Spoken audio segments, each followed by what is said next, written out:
देह दिनहु दिन दूबरी होई, घटई तेजु बलु मुख छवि सोई।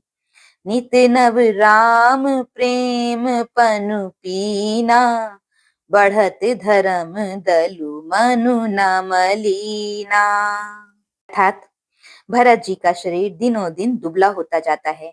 तेज यानी अन्न घृत आदि से उत्पन्न होने वाला मेद घट रहा है। बल और मुख छवि वैसी ही बनी हुई है। राम प्रेम का प्रण नित्य नया और पुष्ट होता है। धर्म का दल बढ़ता है और मन उदास नहीं है। संस्कृत कोश में तेज का अर्थ मेद मिलता है और यह अर्थ लेने से घटई के अर्थ में भी किसी प्रकार की खींचतान नहीं करनी पड़ती।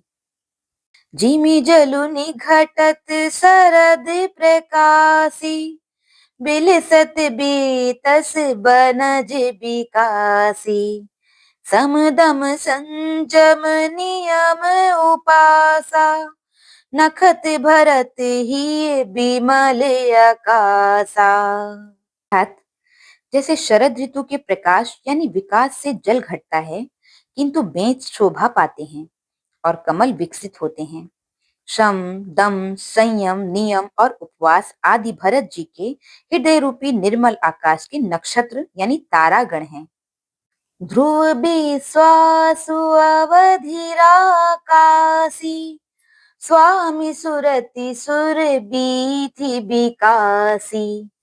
राम प्रेम विधु चले अदोषा, सहित समाज सोहनित चोखा।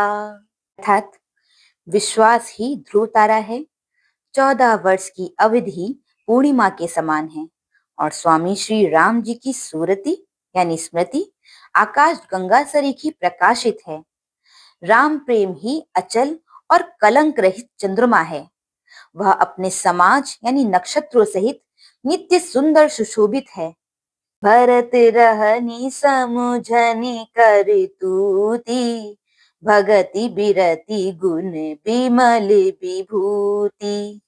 बरनत सकल सुख बि सकु चाहि, शेष गणेश गिरा गमु नाहि। अर्थात भरत जी की रहनी, समझ, करनी, भक्ति, वैराग्य, निर्मल गुण और ऐश्वर्य का वर्णन करने में सभी सुकवि सकुचाते हैं, क्योंकि वहां स्वयं शेष, गणेश और सरस्वती जी की भी पहुंच नहीं है। नित्य पूजत प्रभु पावरी, प्रीति न हृदय समाति। मागी मागी आयस करत, राज काज बहु भांति।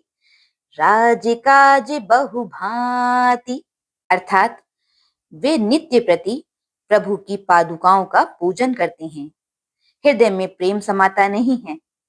पादुकाओं से आज्ञा मांग मांग कर वे बहुत प्रकार के राजकाज करते हैं।